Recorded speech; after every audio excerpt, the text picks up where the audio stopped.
Hello and welcome to Universal Heritage Television Nigeria. We have on our hands again our breakfast show, Daybreak Nigeria. We are going to discuss specifically the Apga primary that took place at the weekend. I have as my guest today Honorable Cosmos Onakalamba, a chieftain of the party. He is the state vice chairman, Owerri Zone. Mr. Nakalamba, you are welcome. Good morning, my brother, and good morning to Ndimo. Yeah, please remember to like our Facebook page and subscribe to our YouTube platform. My name is Afam Echi.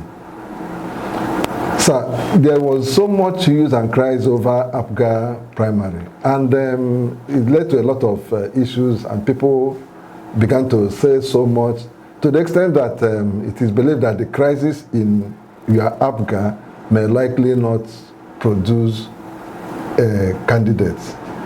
So even though there is a candidate that is running, people are still believing that maybe there may be some court cases, some issues, and especially what is happening at the national level. You are the leadership also at the national level between Oye and Njoko. So what do you have to tell Imo people? Well, thank you. Apga over the years, as you know, has maintained a clean bill of health, which is verifiable by INEC. Apga is one of the most well-organized political parties today in Nigeria because of the way we do our things, the type of leadership we have, the leadership of Ozombu, Dr. Victor Ike Oye, a man that is filled with wisdom.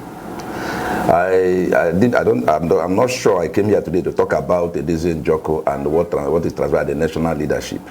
But let's not go there for today, because I don't want to talk on something that is standing on nothing.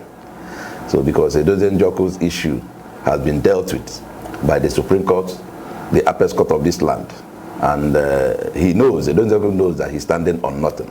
So that one is no longer an issue. But for the primaries... Are you saying, let me take you on that, are you saying that the Supreme Court ruling on the 24th or is it 25th of March, affirming him as the national party chairman of Apga is not real? No. Edeze Njoko cannot be affirmed because he's not even a party to the suit that you are affirming. Those things are documents that he's carrying about.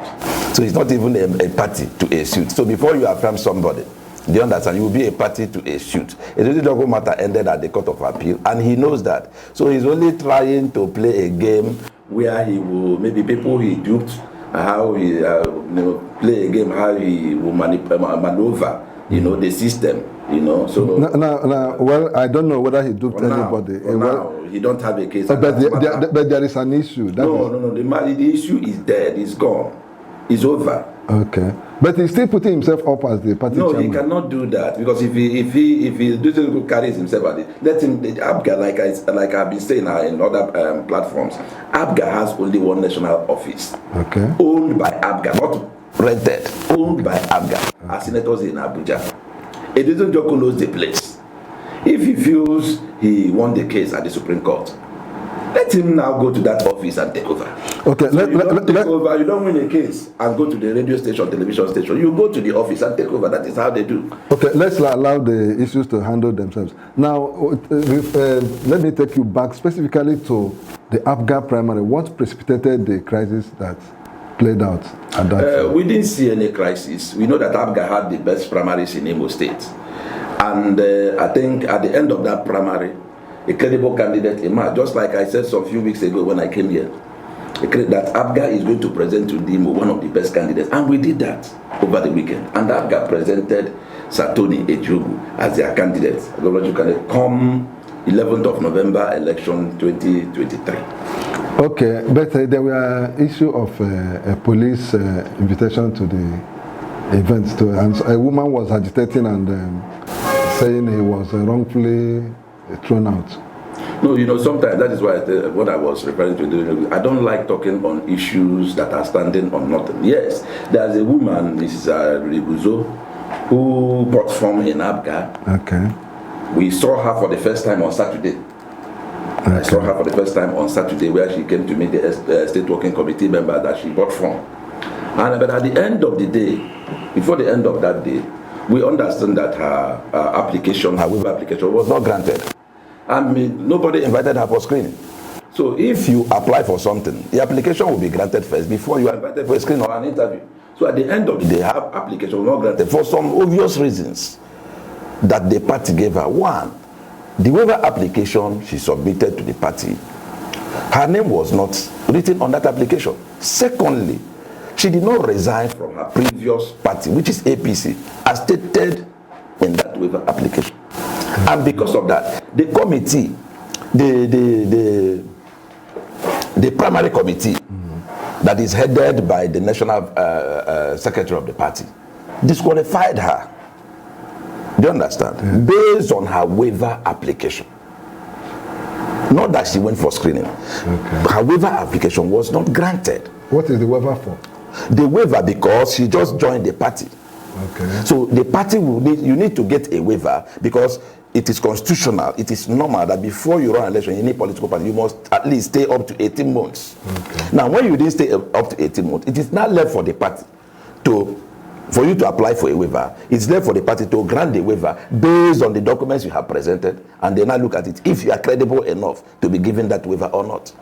So after due verification of her waiver application and all those stuff, at the end of the day, they saw that this person did not meet up some certain criteria, and the waiver was withdrawn. The waiver was not granted. Okay, now you said your candidate is Tony Ejogu. Yes. Okay, but it doesn't appear that he's very well known to Imo people.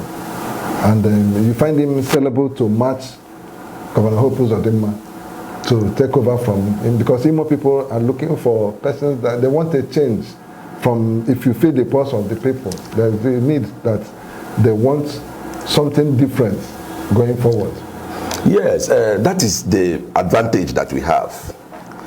Do you understand? That is the advantage that Apga have, because if you look at all the people that we know in Imo, they are indicted in one way or the other. You cannot place them on their character, you cannot place them on their stability or maybe their competence. Do you understand? You can't. To look at the three other political parties. Do you understand? So Tony Ejogu is a grounded, well, in Imo, during Ohakem, I know, he one time during Ikejo Hakem administration, he was one of the aides of Ohakem, special assistants to Ohakem. In fact, he managed, he was one of the intelligent houses that Ohakem was working with in that his time. And he did very well. So he's a financial manager. Do you understand? Very knowledgeable, very sound, very calm, and accessible. A young man who has the energy, the zeal, the broad knowledge based on his experiences. Do you understand? And we know, like I said that very day, that we are going to present a very credible candidate. Many other people came in. Do you understand? Even that very day we wanted to have some, we are even calling. But because we know that this is what we need to give to Imo people. Imo people, for the first time, deserves the best. So that is why we all agreed for Tony Ejogu. Then, you see, Apga originally is said to be a party that is founded on the Igbo philosophy of Onyagala, you know. And initially, Apga was making waves. But I don't know, they call it Igbo party. It was built with the intention that Igbo people will rally around and then use it as a platform to project and win power. You know, the way Apga is going, both in Anambra, in Imo, and anywhere it can be found, do you still think that it can still be referred to as that Igbo party? That philosophy of Onyagala, is it still there? Well, it is still there. It is only those people that want to rally their one. These are the people that are trying to demarcate the Apga. Today, we are all clamoring Labour. The Labour Party is P2B. What is the foundation of P2B? It is Apga. P2B, all the things he achieved was under Apga because he worked with Apga manifesto. Today, that same thing has continued in Anambra. from P2B to Obiano, from Obiano to Professor Soludo. So, and you will see the tremendous progress that Apga has made over these years in Anambra State. Can we say that the Oyaba one year is not working? It is working effectively in Anambra. And that is what we want to replicate. Yes, in every family, there are ups and downs, there are issues here and there. But we are able to manage those situations. But you see, our people, everybody want, the party at the center. And because they want to go at the center, they will want to make sure they break everybody's leg. They wouldn't want you to stand because they want to be at the center. But they should understand that the center has never helped Imo people. Mbakwe was able to do what he did in Imo from the opposition. Now, Rochas was at the center in his second tenure, part of first tenure and second tenure. What did we achieve at the end of the center? Hope is now at the center. What are we achieving at the center? What are our benefits? How many employments has come to Imo at the center? Do you understand? Okay, you are saying that being part of the ruling party at the center does not guarantee good performance so it is for Imo people. It is the program of that party. Because if you are in Apga, we have a manifesto that you work with. We have a program that is Igbo oriented. We have a program that is people oriented. So that when you work with that program, do you understand? Yes. We can be able to see laudable projects going up here and there, employment springing up here and there, people putting the right people. Not trying to bring a medical doctor to head one maybe Minister of Agriculture. Okay. Putting the right peg. How do they put it at the right hole? Do you understand? Okay. So Apga has made name for themselves. Anywhere you see check first tenor of Rochas. That was why he ran away. He couldn't contend with the program of Apga. In the first 2 years of Rochas, he was doing very well. Everybody was shouting. Everybody was clapping. Until he left and joined the center, and the center consumed everybody. So today, we are now presenting somebody to Imo. Okay. A man we feel that if he takes over the leadership in Imo, I won't say it will be the heaven, but it will be a new normal to what we used to have as leadership in Imo State. It's okay. Now, let me ask you, when you started initially discussing here, you mentioned that Apga is a respectable, credible party in Anana with all the good adjectives. Now, I want to mention there is a party, an Apga party chieftain, a former party chieftain of Apga, who said, in fact, before the primaries took place, he had already predicted that it was a no-show for Apga because going by tradition, going by history, Apga has never been able to produce candidates. They are all interested, the party chieftains, the leadership is interested in money, extorting the aspirants. And after it all, the candidates will be dumped to find their levels. And there was something, he painted a negative picture of Apga and their primaries, and it looks like that was what played out. No. So now, he said most of the leaders are sit tight, whether at the local government level, and all of them, they are only interested in making money. So how do you respond to that? You see, when they try to talk about some of these things about Apga, I laugh because we saw APC primaries at the National Convention. We saw PDP primaries. We know the type of dollars that exchange hand. Such dollars exchange hand in Apga. Do you understand? Yeah. We saw PDP primaries here. You see, when they begin to talk about some of these things, it's as if we are living in the moon. You see, when some people they will tell you, oh, they are in Apga. They are just passerby. Do you understand? Yeah. And they don't even understand what is happening in Apga presently.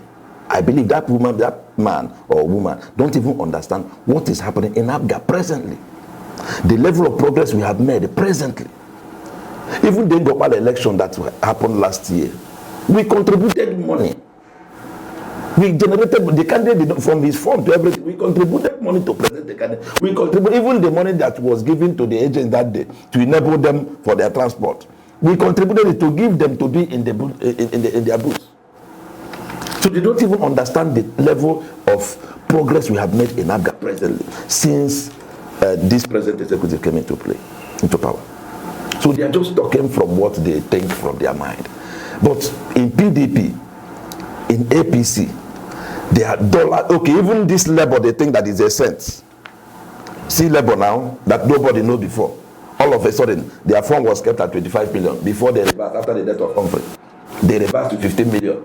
A party that nobody knew about in Imo State for the first. That means in the next 4 years, it will be up to 40 million. Assuming they P2B wins. Now, in their primaries, we had money that was shared. We had that shared $300 or so, or for $500 in their primary Labour that don't have any structure anywhere. No chapter executive, even from what they don't have executive. Then they share that type of money. You now talk of Apga, who has a governor, who wants some senates, who wants some seats in federal house, who has House of Assembly members. Though it may not be in this state, but in other states, even in the north, in Bayelsa. So Apga wants some seats. Okay, Apga has a presence in Bayelsa. In Bayelsa.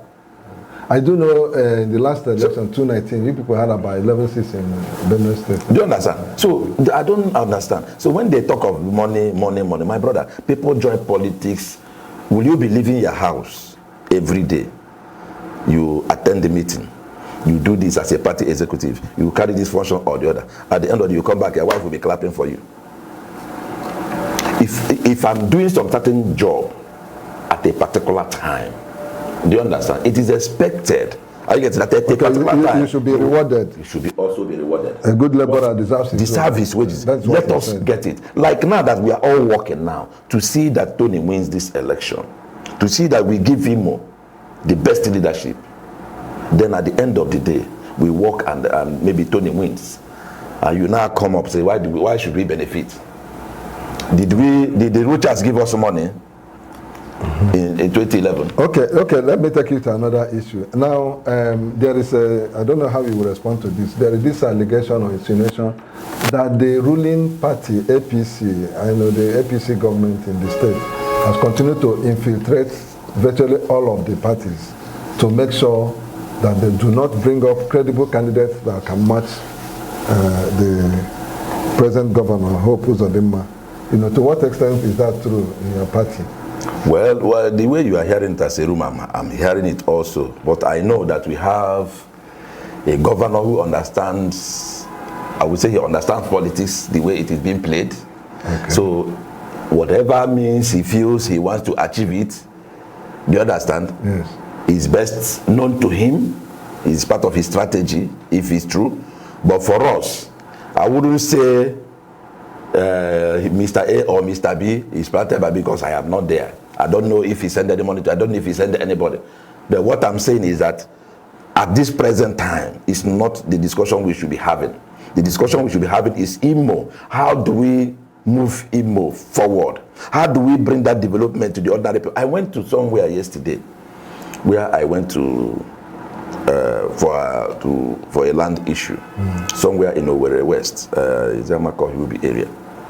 When I got to that place, I saw a welder in that remote village working in his community. He has done a lot of doors there. Do you understand? I was happy. I said, this is what, when we have good roads, when we have lights, people don't need to flood the town again. A welder can be in his village and do a very good work. When you want to build, you don't need to bring somebody from town to go there. You pick somebody from that place. I was happy. So what do we need in that particular place now? Make sure that it's good, accessible road. If someone that is a saloon person don't need to rush to town because you have lights, you have good road. A tailor needs to do the same thing. So now, in all the rural communities, we are all yelling, they are crying. I am from Mbitoli, for instance. Look at all the roads in Mbitoli. Is it the one from Ogba? Is it the one in Imperi? Is it the one from Ukwaji to T Junction? Which community? Is it Obazu Road? Is it in Obako? Yeah, but the government is claiming they are doing so much in road infrastructure. So are you putting down their claim? Well, they are doing much, fine and good, but they are doing more fine and good, but we understand the politics that is in building federal roads. Are you getting me? But all the same, the focus is on federal roads. We appreciate him for doing it. I cannot, I can't be in a place, I get to know how much are you, man. Yeah. Do you understand? We have to be grateful. We are grateful for what we have seen. For what we have seen. But Imo deserves more. We are not supposed to talk about road in Imo State now. Even in Nowhere Municipal. Imo is not supposed to talk about road presently. Do you understand? We are supposed to have gone past this. But you see that government that come in is like, I don't know. Okay, now in the last rerun election, one of your candidates who had run earlier, Honorable Henry Nwawuba, pulled out. It was an Apga candidate, pulled out in the rerun. What could have possibly have happened? Well, I thought in that election, MBK lost one of their finest, and Nwawuba, I know he's not a do or die politician. He feels the right thing should be done at the right time.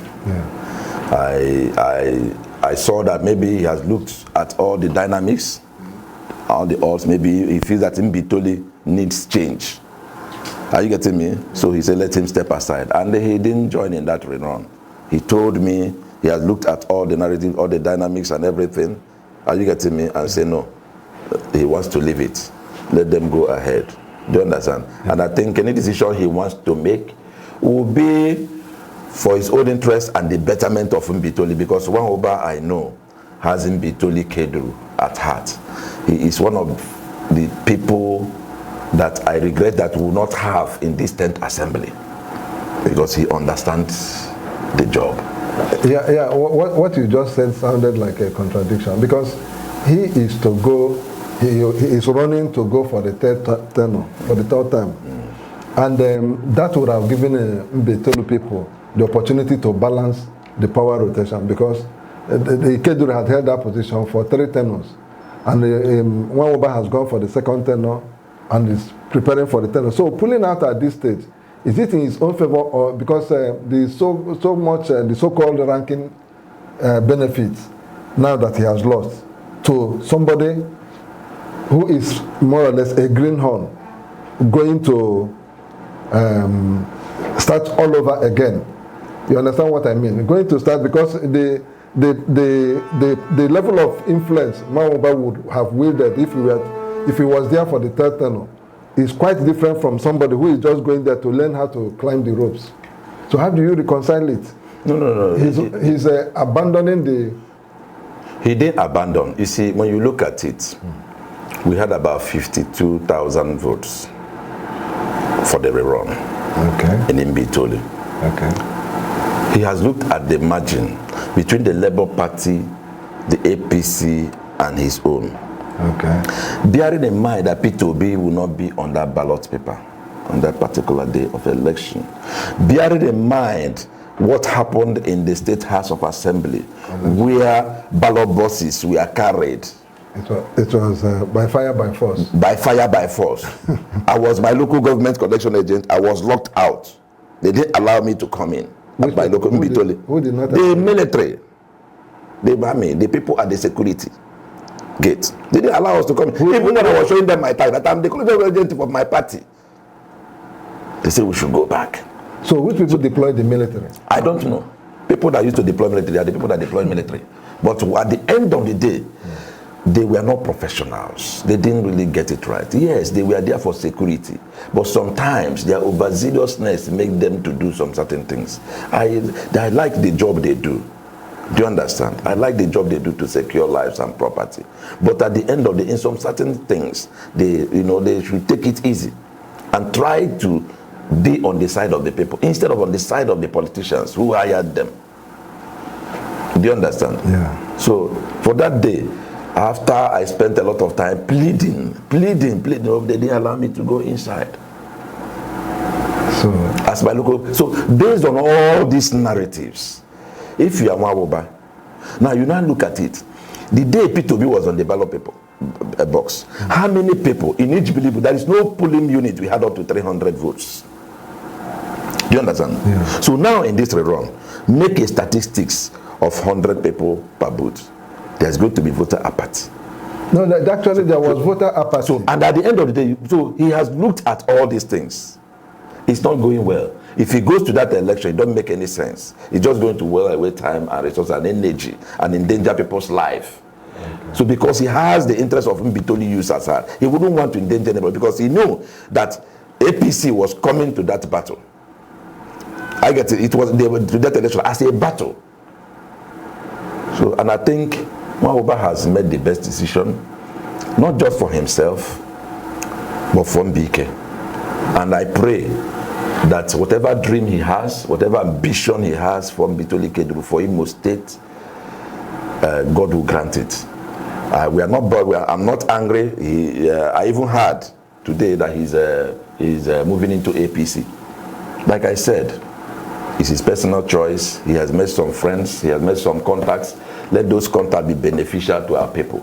And Guber, I know, is somebody that can go out. You send him a message, he will bring it back. So for me, I wish him well in his political journey. If he crosses my path again in a political journey, I will still be grateful. But he's a good guy. Okay. Now, we are rounding up this program at this point, and I don't know what word you will have for the people of Imo State and for your party, and with regard to what is going to happen in November. Well, for my party, Apga is prepared for this election like never before. We are prepared, and the spirits are high. We are very confident with the candidate that have emerged in our primaries, and I will also say to Ndimo that they should expect better days ahead. And when the campaigns will start, we'll begin to talk, and they will begin to compare the candidates we have across party lines and see what they have to offer. But we know that what Apga has come up with is what Imo is expecting. Everybody is expecting good leadership. Everybody is expecting a greenhorn that is well energetic, capacity, the character, do you understand, to take over leadership in Imo. Since 1999, Imo has not gotten it right. Let us get it right and rejoice the way Anambra is celebrating. Okay, thank you so much. Viewers, you've had it all from the State Vice Chairman, Owerri Zone, Cosmos Onakalamba. He has told us the reason why Honorable Guber pulled out of the rerun election. He has also denied that there were any issues in the Apga party primaries at the state level. And he has solicited also for support for his party. And on this note, we round it off and say, please continue to stick around for another interesting edition of Daybreak Niger. And on this note, I say please continue to subscribe to our YouTube platform and like our Facebook page. My name again is Afam Echi. Thank you so much.